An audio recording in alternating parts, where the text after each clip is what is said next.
The driving instructors tell me that no one moves up from novice to intermediate after just one day of driving at Sebring International, but that's exactly what I intend to do.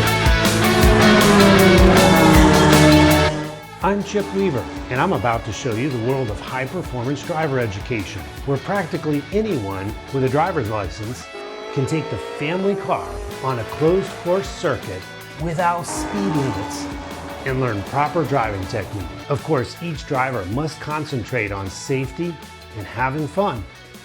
Otherwise, there can be some unwanted off-roading, and that might take more than a car wash to clean up. So here's the backstory. I've been driving high-performance driver education events for several years now, ever since my wife bought me a Porsche 911 Carrera. And since Virginia International Raceway is just an hour and 45 minutes up the road from my house, I've been able to get up there enough that I've gained experience and have graduated from the novice or yellow group up to the blue group or intermediate drivers with chin track days. You got to picture the scene. It's mid-December in North Carolina, and you know, the weather's a little bit dreary, a little bit overcast. So my favorite driving buddy and I are eyeballing a trip to Sebring, Florida in mid-January for Chin Track Days weekend event. Go online and register, and of course I sign up for the blue group, the intermediate group, because that's what I run. Well, about a day later, I get an email back. It says, for a driver's first time at Sebring, we would start them as solo in the green run group. Sebring is unique in that we hold more events there every single month, and it is the most technically challenging lap on our calendar. Starting off as solo allows drivers new to Sebring to learn the lap while focusing on what's out their windshield rather than the faster drivers in their mirrors. The green run group, that's the novice run group. I don't want to run in the novice run group. I shoot them an email back. I thank them for their explanation. I ask them for a check ride. A check ride is when one of the chief instructors hops in, checks your driving, and to see if you can graduate up to the next run group. I send him a big long explanation of what a great driver I am. And I tell him that I will be prepared. So I've kind of set myself up for a little bit of pressure there. Are the blue group drivers in Florida really that much faster? Is Sebring Raceway really that much more difficult than Virginia International Raceway? We're about to find out. I had recently swapped my 2014 911 Carrera for a 2019 718 Boxster S. The Porsche 718 platform is just a great platform to upgrade. It's reasonably affordable and you can make really big gains. But I'll tell my car story another time. Josh at Wolfpen made a video about my car, and if you go to their channel, you can check it out. Now it's time for me to figure out what's it going to take to get into that blue group at Sebring. There are plenty of blue group drivers that run Chin Track Days and post their videos to YouTube. So it's easy to find them and then figure out, okay, what's a good average lap time? And it looks like around 2 minutes, 35 seconds is a good average lap time for that blue group pace. So that's the goal for lap time that I set, 2 minutes, 35 seconds. Let's see if I can achieve it.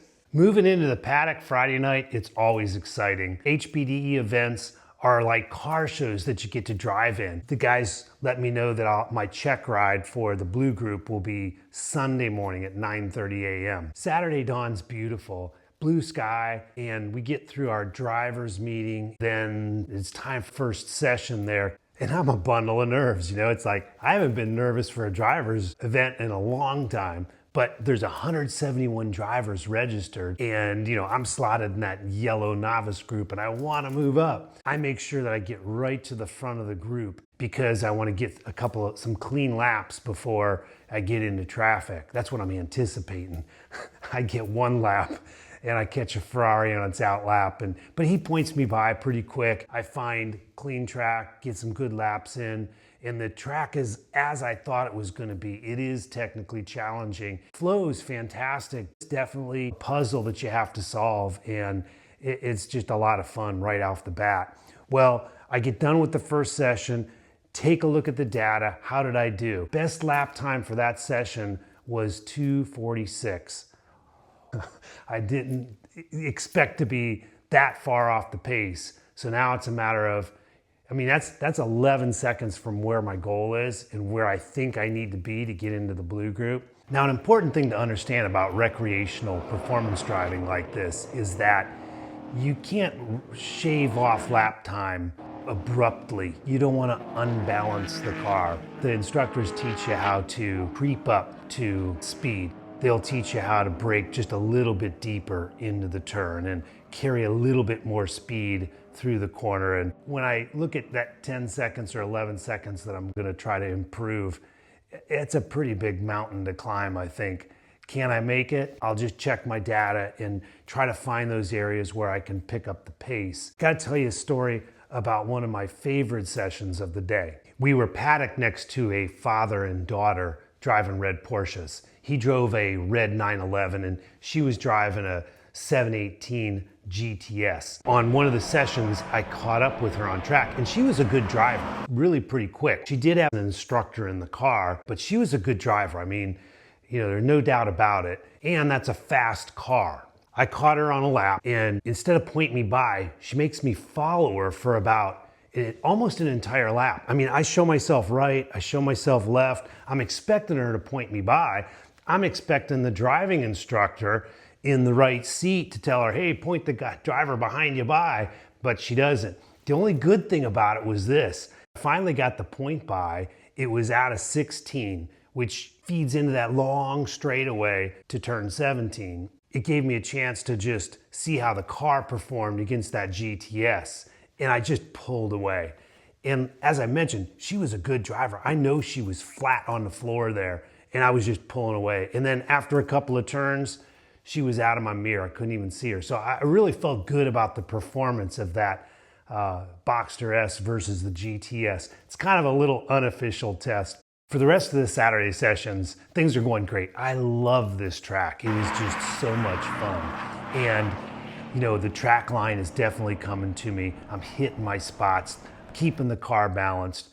One of the things I do while I'm out there to keep my concentration focused is I talk to myself a little. Come on, get in there. Track out, track out. There you go. Coaching myself through the turns. And of course, I'll yell at myself if I do something I shouldn't have done. Way late on that. I'm bringing my lap times down. I went from that 2:46, I've gotten it all the way down to 2:39. A lot of improvement by the end of the day. I feel like it's still a lot to go, especially with that check ride coming tomorrow morning. Really, it's going to be like first thing in the morning at 9:30 a.m. because we'll go driver meeting, orientation session, and I won't get any other track time until I get in there with an instructor. So will I make it? We'll see. So at the drivers meeting Sunday morning, I mean, this was great. They announced that they had some free coaching sessions still available. So of course I go right over to the trailer and sign up for that. And the best thing about it was they swapped my check ride with a coaching session. So coaching session is when one of the chief instructors hops in and gives you some pointers about the track. And I felt good about my line, but I knew I needed some pointers about certain areas of the track. So Eric hops in with me and we get out on track. And Eric drives a Boxster also. And he's one of the chief instructors who's been with the group for a long time. He's very, very, very good at what he does. He's like, go, go, go. He wanted me flat on the floor in areas where I wasn't fast enough from 6 to 7, and I was a little bit too late at turn 10, and then I wasn't fast enough through Bishop's Bend. And then he sprung one on me. He told me I'm gonna have a flagger station test during my check ride. So that kind of fuzzed my brain. And he was quizzing me. He was trying to practice quiz me while I'm out there. So he's asking me about flagger stations like half a track back. And Eric's like, where's the flagger station at turn 6? And you know, and I'm like searching my memory banks as I'm trying to concentrate on driving. I just started guessing. Right side, left side. Somehow or another, I was guessing mostly right. But it wasn't a test. He was just trying to help me to understand that that's what I was going to face in my check ride. One of the other benefits of getting that coaching ride, before my check ride is now there was another yellow session sandwiched in between the two blue sessions there. I could go out there on track without anybody in the car, without anybody talking to me, and now practice what Eric had just showed me. Got out there and had a great yellow session. I think I passed every driver out there. I mean, Eric really gave me some great pointers. I shave another 2 seconds off my lap time, and I feel great about my upcoming check ride. John jumps in for my check ride. John is a professional race car driver, really cool guy, but he takes it in a totally different direction from what I expected it to be, from other check rides that I had had so far. He didn't ask me anything about flagger or flagger stations, so thinking about that was just wasted energy.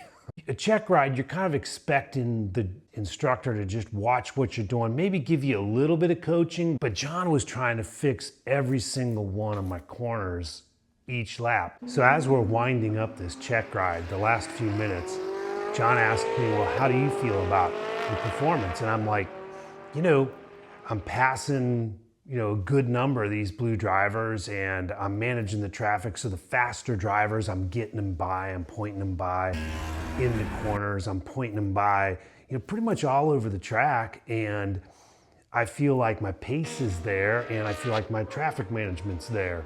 John says, I'm a little bit on the fence. I never seen a yellow driver go to blue group after just one day of driving at Sebring.